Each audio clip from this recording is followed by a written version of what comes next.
Nehemiah 7. Nehemiah had faced great opposition, ridicule, and distractions as he worked to rebuild the Jerusalem walls. But now, with the walls completed, the gates secure, and a new task lay before him. The city was not just physical structure, it was a community, a people set apart for God. And the work to rebuilding Jerusalem wasn't done with stones or mortar. It was time to rebuild the people.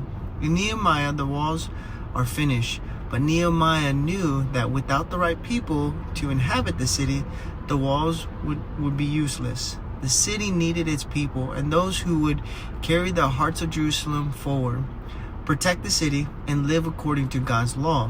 So Nehemiah took action. He appointed leaders to protect the city, ensuring that it was in order and security. He also made sure that the city had a population, a community of faithful Israelites who lived and restored the city. To do this, he encountered the people. He recorded their names, their families, and their history. He wanted to ensure that everyone who returned to Jerusalem had a purpose, a place, a role in rebuilding the kingdom of God. Nehemiah 7 is filled with a list of names, of families, of those who returned from exile. At first glance, it might seem just like a record of numbers, a mere census. But as Nehemiah read the names, it was clear that these weren't just any names. They were names of those who had been part of God's promise. They were ancestors who had been brought back to the land and the ones who had carried the tech forward.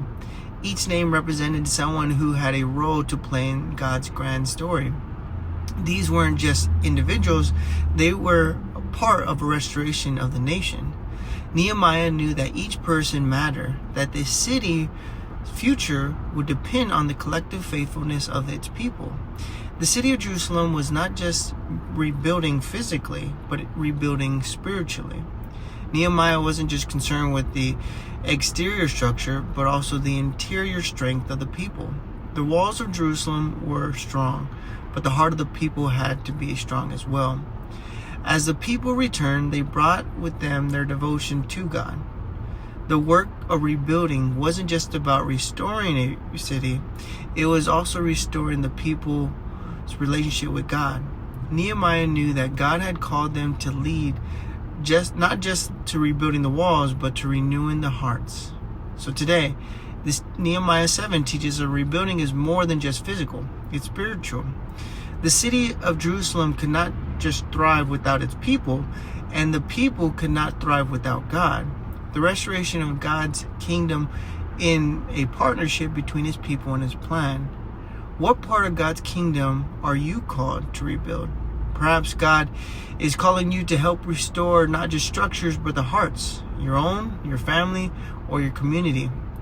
Just as Nehemiah took stock of the people and their roles, take a moment today to reflect on your own role in God's kingdom and how to contribute to the work in restoring your life, your community, or maybe your church.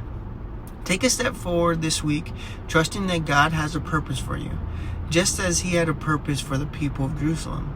And share this message with someone who you might encounter and the role in God's story. Let's rebuild together with the hearts of devoted to God and his people. You have a blessed day. One day at a time, we'll get through the entire book of the Bible. Amen.